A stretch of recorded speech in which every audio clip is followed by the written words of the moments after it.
Europe is now the epicenter of this outbreak, with Italy, Spain, and France contending with a flood of patients. 10 days ago, the attitude in the United Kingdom was keep calm and carry on. But now the stakes are higher and the national feeling more dire. Special correspondent Malcolm Brabham is near his home in Marlow, England tonight. Malcolm? Judy, the death toll in the United Kingdom now stands at 177. The big news tonight is that the government is promising billions to save jobs and businesses, and the Prime Minister has ordered all pubs and restaurants to close to try to reduce the risk of contagion. He wants everybody who can to work from home, and that's why tonight my report is coming from my hometown, Marlow, 30 miles west of London. This class was the last chance for part-time teacher Leah Harris to earn before all British schools were shuttered. It was the second blow in double time. Her main dancing gig in the show 42nd Street ended when COVID-19 brought the curtains down across London's Theatreland. It's just so sudden and very, very scary. Where's the money even going to come from? Producers are going to run out of money because they haven't got ticket sales going out. Who knows when it's going to end?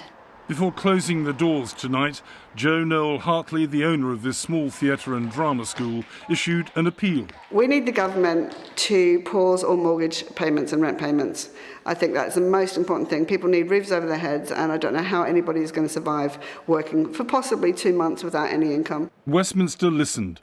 Prime Minister Boris Johnson promised tenants protection against possible eviction. It is very important that as we ask the public to do the right thing for themselves and for everybody else, that no one, whatever their income, should be penalised for doing the right thing. Johnson was criticised for not closing schools sooner, but today pupils left campuses not knowing when they'll return. The school furlough means many parents will have to abandon work to provide childcare.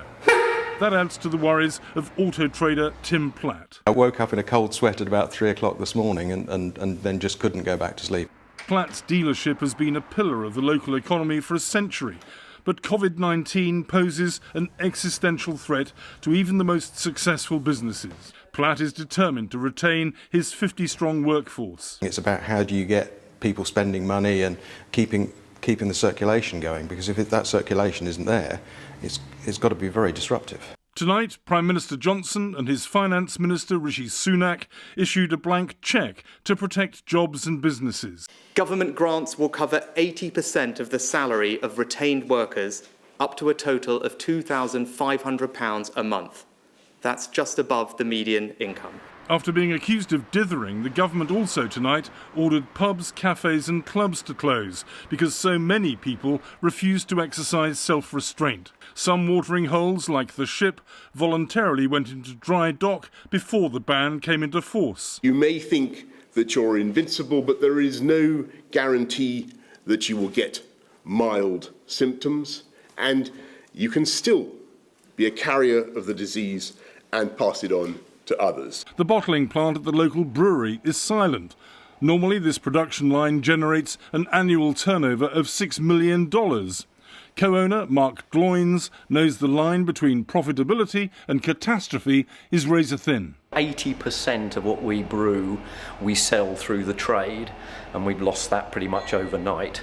Gloynes hopes that his on-site store can help cash flow.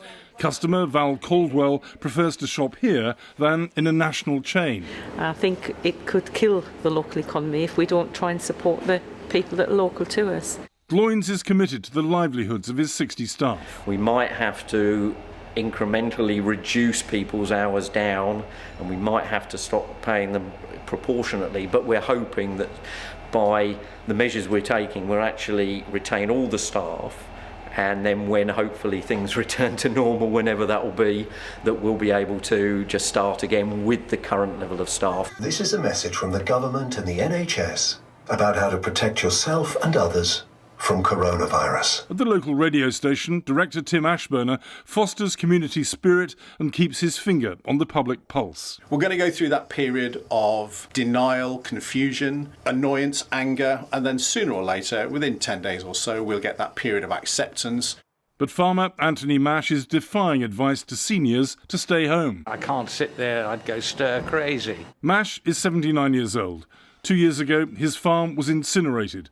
Only the nameplate survived. And I'm just anxious to see it rebuilt, and I like to watch every brick laid and every nail that's put in. But Mash has heart problems. He's waiting for surgeons to install a new valve. His immunity system is compromised. He's more vulnerable than most. I don't think it would hurt if I caught it, actually. I'd probably survive. I think I'm reasonably robust, apart from my aortic valve.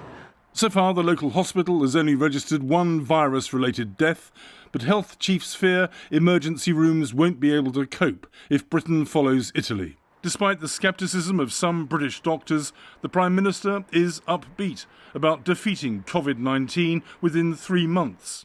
To do so, he insists, Britain must endure the ghost town blues.